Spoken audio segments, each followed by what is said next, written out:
শীতের সময় কোয়েল পাখির খামারে ডিমের উৎপাদনের কম বেশি হওয়ার ফলে হচ্ছে বিভিন্ন ধরনের ঝামেলায় পড়তে হচ্ছে, বিশেষ করে অনেক বেশি লসের সম্মুখীন হতে হচ্ছে। কারণ কোয়েল পাখির খামারে যে আমরা যে খাবার ব্যবহার করি, নারিশের বলেন বা যেই ফিডই বলেন আপনি যে ব্যবহার করতেছেন লেয়ার ফিড, এটার কিন্তু যথেষ্ট পরিমাণ দাম। কোয়েল পাখির খামারে যদি আপনি 80 থেকে 90% ডিম উৎপাদন করতে না পারেন, সেক্ষেত্রে কিন্তু আপনার লস হবে, এটাই স্বাভাবিক। সেক্ষেত্রে আমি হচ্ছে বিভিন্ন ফেসবুক গ্রুপে সহ আমার ভিডিওর কমেন্টে আমি দেখতে পাচ্ছি অনেকে বলতেছেন যে ভাই গরমের সময় তো ভালো ডিমের উৎপাদন ছিল, বাট এখন তো ওই রকম ডিমের উৎপাদন হচ্ছে না বা এত ডিম দিচ্ছে না।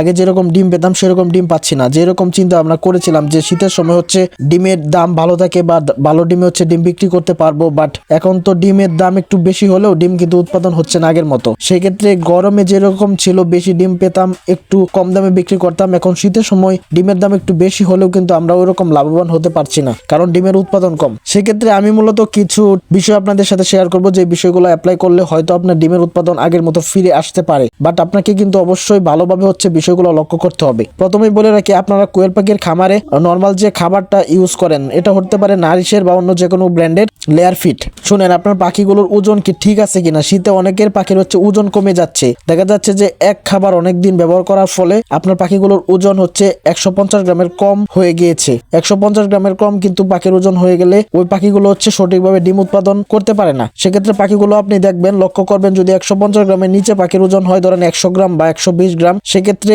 আপনি হচ্ছে 7 দিন ব্রয়লার ফিডটা চালু করতে পারেন, বা 7 দিন বা 15 দিন ব্রয়লার ফিডটা টানা দেবেন। শুধু ব্রয়লার ফিড না দিলে আপনি সাথে হচ্ছে নারিশের যে লেয়ার 1 খাবারটা আছে সেটা মিক্স করে দেবেন। এভাবে হচ্ছে ব্রয়লার ফিড যদি মিক্স করে কিছুদিন দেন, সেক্ষেত্রে আপনার পাখির ওজনটা ঠিকই চলে আসবে। আর শীতের সময় হচ্ছে ঠান্ডার যে সমস্যাটা সেটি তো অবশ্যই খেয়াল রাখতে হবে। সেই জন্য আপনি ডক্সিব্যাট, মাইক্রোনিট এগুলো হচ্ছে কোয়েল পাখিকে ডোজ করাবেন, তাহলে হচ্ছে ঠান্ডা থেকে আপনি কোয়েল পাখিকে বাঁচাতে পারবেন। এছাড়াও নির্দিষ্ট সময় পর পর হচ্ছে আপনি কোয়েল পাখির খামারের কৃমির ডোজ করাবেন, কারণ হচ্ছে আপনি ভালো পুষ্টিগুণ সম্পন্ন খাবার দিলেন, বেশি বেশি খাবার দিলেন, বাট কৃমি যদি খাবার গ্রহণ করে ফেলে, সেক্ষেত্রে কিন্তু আপনার পাখিগুলোর স্বাস্থ্য হবে না। আর স্বাস্থ্য না হলে আপনার হচ্ছে পাখিগুলো ডিমেও সঠিকভাবে আসবে না। এগুলা ফলো করেন, আশা করি আপনার হচ্ছে ডিমের উৎপাদন আগের জায়গায় চলে আসবে। ধন্যবাদ।